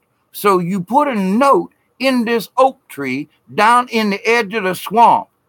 And the root doctor will come when you pray and leave a like tobacco offering at this oak tree. He will come to that oak tree, and even though people say he could never read, he'll understand the message. And that he will, there's something about this number 3. 3 people watching, 3 likes. Interesting, 3. But so that 3 days later, you come back to see if he's answered you. And there will be like these little scribble something. And what was revealed to me is that it was almost like Celtic runes. I mean, very similar to rune writing kind of thing. And in doing some other work, it could have been Egyptian. I mean, some of these old magics, these folks came out of Africa and brought this information with them. Like some of them were from the Dogon tribe and so forth in northwestern Africa. And it's like, what? So they brought magic with them from Africa and passed it along through the elders during the slavery times and all of this. And this old shack was an old slave shack. And that this root doctor, whatever he knew, he was still there 25 years or what, except 89, 99, wait a minute, 99, 79, 89, 90. It wouldn't have been 25 years, 79, 89, 99. So it would have been about 15 years at least. I added too many. 89, 99, 98, 97, 5. Yeah, okay, 15 years. That's still a while. And to have never have heard of the root doctor before or any of this stuff before. And so it's like, so now I'm sitting here, talking with, there's these 3 black women sitting there telling me these stories. Well, now, you remember Aunt such and such, and she had this leg and her bursitis, and yeah, she went to all them doctors. Yeah, we had to send her down to that root doctor too. Yeah. Mm-hmm. So this is like common knowledge. They all go to the root doctor. And yeah, and maybe he doesn't have to do an all-night healing kind of thing. He might leave something in this old oak tree, in this knot. There's a space, and that it might be the medicine. It might be whatever it is. It might be the cure that's there. And so I was like, holy crap. So about 95 was when I started traveling, doing puppet shows and telling stories. So now it's 95. It is about 2005. So that's been 25 years since I started telling about this story. So now I didn't mention Cairo. I didn't mention Quincy. I just said somewhere along the Georgia-Florida border. I didn't mention the guy's name or if he was from Tampa. I just said there is this story about a young black boy who was never able to walk, who was taken to the root doctor. So that was the premise of the story. And then I told the rest of the facts and left the rest of it out, right? And so as I'm telling this story, different places down here in the South, even up as far as Tennessee, around Nashville, I'm talking to folk there. I met a black woman up there. I think it was around Tullahoma, Tennessee. She was like, I got kinfolk down there. And I'm just telling this story as part of the puppet show thing that I'm there to do. And she goes like, you mean you've heard of that old root doctor down there? And I'm like, yeah. I mean, you're in Tennessee. She goes, yeah, but I moved up here. She goes, I got family and friends down there. She goes, they all know about this root doctor. Now, this was in 2005 or 2006. So even then, so I got back and I'm telling some friends of mine at a theater where we're doing a play. And I'm like, I'd gotten back from this trip to Tennessee and I'm saying, boy, the oddest thing happened. And they're all white people around me. So, but there were two older folk who'd been in town for quite a while, growed up here kind of thing. And so I go into this thing. I said, yeah, there's this lady in Tennessee who has relatives down here who know about the root doctor down on the Florida-Georgia border. And two of these white people speak up and go, yeah, we know about that root doctor. You mean you ain't never heard about that root doctor? What? So it's like, okay. Now, apparently, from what has been said by word of mouth, no one has studied to take the root doctor's place from the 50s. And apparently, from the word, that recent word is a few years back, this root doctor is still there. And he was ancient in 52 or 3 or 4. But he healed this young black man to the point where only my trained eye noticed that he had a slight limp.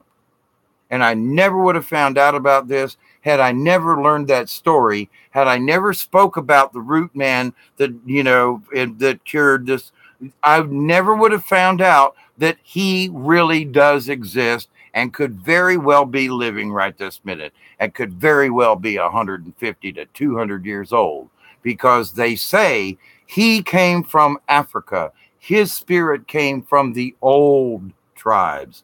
He brought knowledge from the old country, meaning Africa. And when I just seen a thing the other day about the Dogon and the things and stuff, and I'm like, oh my God, I thought the Dogon were on the other side of Africa. I just in thinking. So all of these things have come up, and then I come to find out this shit's true. Oh man, holy crap. We're, 40, 50 miles southwest of me, somewhere out there in the swamps is an old root doctor. And that the people around this area still believe he exists because they're still using him. Now, again, this is 4 or 5 years ago was the last I've heard about this. But, even 5 years ago, if he was still alive, I'm 65 now. And that young black man in 1979, like I said, he may have been 35. He was just a few years older than me. And so it had to have happened in the 50s. So we're talking, he was old then, and we're talking 55 years later, and they're still talking about this same root doctor? Is that a ghost story? I don't know. Is it paranormal? You damn right. Now, I've been down on the Georgia-Florida border, and I've been in some places in the swamp. And I can't wait to go back down to this one place that is literally, almost exactly on the Florida-Georgia line. It's out in the middle of a swamp. It's on the Ochlockonee River, the big Ochlockonee River. And there are no houses. I had no idea. You live here in Georgia, northern Florida. There are houses all around in Tallahassee and Valdosta, blah, blah, blah. I've been out west and to where it's a long way between houses. And down here in South Georgia, I've given up on trying to find a place where you don't hear a dog bark or that's, very remote, where you can't see somebody's porch light or hear the dog bark or a car go by.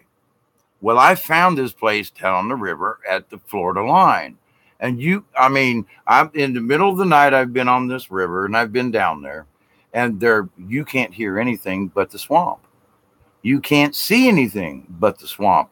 No lights from anywhere. I mean, nowhere. And and I go to the swamp on the same river, but it's just a few miles south of where I live here. And yeah, you're out in the swamp, but it don't matter where you go on the river. There's going to be somebody has got a utility light in a field or a barn or a something. And no matter where you go, you're going to hear a dog bark, you're going to hear a truck or the train or something, and you're going to see somebody's outside utility light, security light. Not where I'm talking about. So while in this area was magical. I mean, I literally saw water nymphs create themselves, and that I followed them back up the river on my way back to the truck. This one particular night I was there, and I never hit a stump. I never hit a log. And it's a good hour's paddle back from where I was back up to where my vehicle was. And I wish I had pictures, but all I can say is that area down there in these remote areas, there's something spiritual in the woods. And I firmly believe, because I've seen these nymphs and other little etherical type of creatures, however you, and I speak with fondness of them, by the way, that there's something going on down there in the woods. There's something going on in some of these remote places that are still here in South Georgia, northern Florida. So where does that leave us or whatever? Well, it was story time. But I can tell you, I have went through this with the root doctor thing, and he exists I know I've spoken to at least 50 people who at least know of him, who knew someone that was cured by him, or their grandmother was cured by him. And I'm talking about these people make no bones about it. Of course, we go to the root doctor. When these regular doctor, they can't cure what ails us. Of course, we go to the root doctor. It's our heritage. Now, these are the older black folk that talk like that. Older than me, they're in their 70s and 80s now. Some of them still in their 90s. So, should you believe in the paranormal? That's up to you. Does the paranormal exist? Well, you can deny it, but there are too many of us who have seen these paranormal things. And this young black man, who's now older than me now, I hope he's still alive. Maybe he went back to visit the root doctor. I mean that seriously. But to the point, though, that we can be cured by non-traditional means, and that people have been being healed by non-traditional means for thousands of years. Now, what if we knew what that root doctor knew? What if we knew whatever his secret was? Now, the young boy said, I never was scared of this man. And he said he never did anything to me or with me. He said that was in any way evil feeling to me. And he's like, I'm a Christian. And he goes, but I can tell you, he wasn't like conjuring up demons or nothing. He said it was just what he spoke, what he chanted was the magic and was the healing, along with that nasty stuff he had to drink. There you go. I believe in that root doctor. Now, I believed the gentleman in 79, but then when I got back home and started hearing about it and the fact that, yeah, it wasn't just back then, he's current. He's still working, And I'm like, well, thank you, Creator, that, if his entity, maybe he is a ghostly spirit. Seriously, if they can't see his footprints, and is he in another dimension? I mean, I've I heard from the young man who told me the original story, but then other people told me that, there's dust on the porch. And I never mentioned that in my part of telling the story or, relating it to them, asking questions. They told me the door would be stuck. There's no fire in the fireplace, all these things, validating what the young man told me in 79. Holy crap. So there are so many things. In fact, a lot of stuff been going on. There is some, I'll say, mantra. Things that are old will become new again. And it seems to be coming true. Old ways of healing are coming back out. Root doctors, okay, they call them herbalists now, or homeopathic doctors or whatever. It's coming back. It never really left, but anyway, but to the point. And so I've been using herbs and herbology, and I've got many books on medicinal plants and edible wild plants, etc. And I've been studying this since the 1970s. I mean, like 70s, 71, 72, 73. As a Boy Scout, we learned about edible plants and what plants to stay away from, so forth. So, I mean, it started in the 60s as a Boy Scout for me. But I mean, I really got into it as an adult and studying homeopathic and medicinal herbs. And a very dear friend of mine who was born 2 days before me, literally, not in the same town or anything, but that we were basically brothers within like, I think we figured out it was like 30 hours between us, that our birth time. And so we always had a very good connection. We knew we had ESP between the two of us. And and probably still is if he hasn't kicked the bucket by now, in that he is still an herbalist. He now has become the root doctor up around Athens and that area up there. And the people seek him out for his healings. And he would make a salve from medicinal things. And he gave me a small jar about this big, it was just an old jar he got out of the dump. Cleaned it up, cleaned it out, and filled it full of this salve. And I took some of it to my doctor. And she was like, where did you get this? And I said, my friend Dale around Athens. But and I gave her like some in a little medicine bottle, little thing for her to try, because she was having trouble with her hands, and she works with horses and animals. Oh, and she's a really great doctor for people. So I was like, Doc, try some of this just to see if, and she knew it was, herbalist thing, but I said, this is from a trusted source. It ain't just garbage. And she was having some kind of rash or something anyway, that she had picked up, some kind of dermatological thing. She put it on her hands, and within 2 days it was gone. She had written prescriptions for herself. She had used all this other stuff. And she goes, itching. And it was just a little red rash. She put it on her hands. And the next time I went to see her for my monthly visit, she said, David, I don't know what that shit was. I mean, she speaks like a drunken sailor. She goes, I don't know what that shit was, but it took my rash away in less than 2 days. On the second day, I quit itching. And by the morning of the third day, I couldn't even tell it was there. I put some of that cream on. And she goes, I said, well, how much did you use? She goes, it only takes a little drop. She goes, I still got most of the bottle.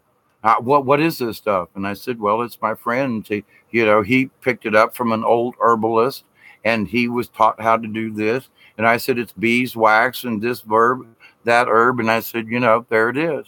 She goes, oh my God, I can't believe it. She goes, and and you can't buy this over the counter. I said, no, you're going to have to go to Athens and go down through the woods and go visit this guy.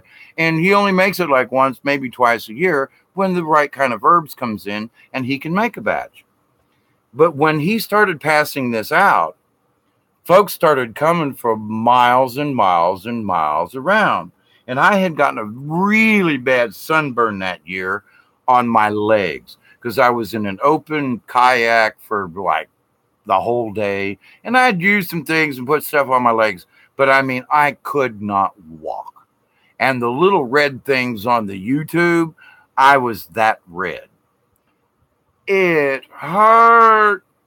And so that's when I had visited Dale after the kayak trip, was when he gave me the salve.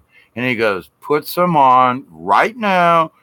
So I'm like, I dropped my drawers. We're out of the country. I just dropped my drawers on the spot and started applying this thing. Now, I had already been to the drugstore before I got to his house from the river, so forth, and I'd already put some stuff on. It didn't even phase this. I put his homemade salve on my legs, and as I was putting it on, the pain stopped. I never peeled. It didn't blister, and I should have, because I've been burned that bad before. There was a full 2nd degree burn, absolutely. But by using that salve, all it did was stay red for 2 days. And on the 3rd day, my legs wasn't even red. I mean, you could see this red line, white line. It was all gone. I never had any more pain, little discomfort, but I mean, the absolute pain of the fire of the sunburn, gone. And I've met 2 other herbalists who came up with a similar kind of salve, and I took them to my doctor, my MD doctor, and said, here, try this. Worked just the same. She's like, I've got some animals, blah, blah, blah, blah. She goes, I had a horse. She raises thoroughbred horses for fun. And she goes, I had a horse that it scraped itself on a barbed wire fence. And she goes, it had gotten out of my field into the neighbors. She goes, I know better than to have a barbed wire fence around my horses, right? She goes, but it got something had scratched his nose or around his face, and that whatever she kept putting on the horse wasn't working. And so when I gave her this salve, I said, here, use this wherever you think necessary. Well, I see her once a month. And so when I went back in there, she goes, David, I don't know where you get this shit. She goes, now this batch is different from the last stuff, which had been in like a 2-year difference there. And different people, but a similar formula, I might add. She goes, within a day, the open sore that she was like, I didn't want to sew him shut because the horses will heal on the road and all this, but it wouldn't heal. It just stayed festered. And she goes, I kept it clean, blah, blah, blah, blah. I'm a doctor. And she goes, but it just wouldn't heal. She goes, one application, the following day, his face was already better. And by the end of the 3rd day of using the salve, all there was a line. She goes, I don't know where you get this shit from, but you know some amazing people. Well, now I've lost touch with these folks over the years, and my traveling is relegated to going to the chicken pen and back instead of driving to Tennessee and these other places where some of these folk live. But to the point of this story, and I'm fixing to let you all go, and I'm going to catch up with you here in a second, Miss Marie, when I put my glasses back on. But the sort of the moral of this last little bit of the story is that there are so many things that we already possess on this planet. Natural herbs and things. And these folk who have studied and who've been taught by other root doctors, my medical doctor keeps saying, when are you going to get some more of that salve, Dave? Because I could use it around the house and I can't use it on my patients. Although she said, I do have those patients like folks like you, and that I say, a friend of mine made this salve. Can I try a little bit on you? Blah, blah, blah. She goes, when all else fails. And she goes, every time I've used that salve, it's healed. Now, these are root doctors. These are medicine men. And as I get my memory back, I'm also going to be able to remember how to do some of the things that I learned from these root doctors, these friends of mine who do these things. I've forgotten this information. It's been wiped out of my memory. But I know that these things exist. I know the general mixtures, if you will, and how it goes together. but I've forgotten certain key things, and I keep meditating, and I guess it's just not time for me yet to get back to the root doctor. It's more important that I speak about spiritual doctoring right now. However, it's going back to the root doctor thing is like I can see it. I'm right around the corner from it again. And so with that, Miss Marie, let me see what you've been typing out here so wonderfully.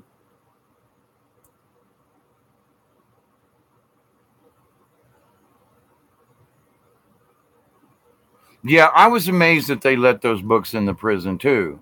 And it was like they were brand new books. It was like somebody saw that I don't even know if they knew me, but whoever was buying the books for the library in the prison, it was like they knew what I wanted to read. And I don't know, blah, blah, blah. But oh my God, I mean, I learned about ley lines and this and that. I learned about so many esoteric things in 79, where now some people are just starting to catch up with me. And I don't mean that as like I'm better or worse. I'm just saying I knew about this stuff so long ago. And some folks are just like, well, do you know about that? I'm like, yeah. But how come you? Well, and I'm not trying to be a know-it-all, but I learned these things before. I'm 66 years old. Damn it! You know, I've been around for a while. Give me a little bit of credit here. You know, so you can almost write a bluegrass song, living single on the Florida Georgia border. Absolutely.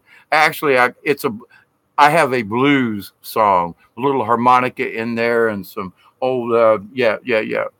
The ghosts been sitting on the patio playing their banjos. Yep. Swinging in their rocking chair. In the Finnish folklore, we believed in forest elves. I, that's true. I wasn't taught about little people until I started learning and understanding my Cherokee Native American background. And then it was like they were telling me stuff I already knew, but hadn't been spoken because white people don't talk about that stuff back then. It should be taught in all schools, not teaching independence on pharmaceuticals. Oh, man. And see, and that's one of the things. Hey, Milky Way, howdy, if you're still there. It should be taught. Oh, right. Now, see, Native Americans and wait, let me back up a little bit. Any indigenous tribe of peoples know these things. And the kids just learn it just by hanging out, Grandma goes and picks some herbs. The little kids hang out after her. And they go along and da-da-da-da-da. And it's like, yeah, okay. So now these traditions have been bastardized, chopped up, and otherwise horrendified. But the indigenous folks are taught this from the day they come out of the womb. It's like they hit Mother Earth and they're on the dirt and they're already attached. They already have that divine connection. And until the white man savage comes along and kills them all and tells them to live in off the ground and in concrete and, all this other stuff. But to the point, though, indigenous folks it's like in them. We all have it, but white people, and some of us still have it, but it ticks me off because white people are like, oh, I got this herbologist and he got this perfect stuff from somewhere. And I'm like, oh my God, go out. Never mind. But their intention is good. Okay. But the way they try to twist it, like, these herbs and all this stuff and how I take them and I just want to go, what about the root doctors that are out there that are giving you a clay cup with some goo in it, saying, here, drink this, And but anyway, I know their intention is good. It's just the way they've got this. It's not everybody. I'm sorry. But I hear this whiny little new age kind of thing in there. And I'm like, oh my God. Oh, look what this beautiful new herb does. And, and the natives have been doing this for millions of years. Okay, thousands, and it's like, what the hell? So I'm going to go back and relearn my herbology. I still have all my books. I still have a couple of contacts. Now, I don't know if they're still around and still alive. I mean, because some of these guys were at least my age, and a few of them were a couple of years older. But I'm going to be sending out messages to these folks. And if I can ever get back up to North Georgia, I want to go spend some time with my brother Dale up there and walk through the woods with him again. And usually in the early fall, he'll be picking.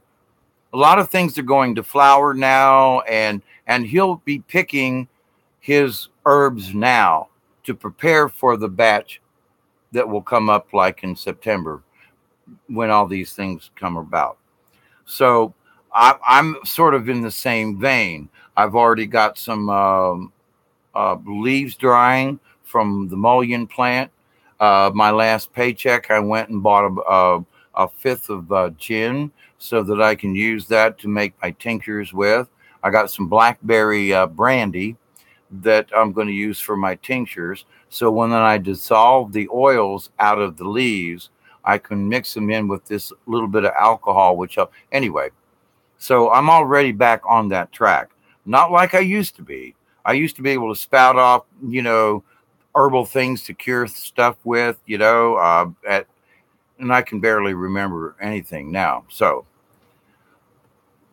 Brian, Mr. Milky Way, I had a wonderful time this evening. And I'm fixing to cut.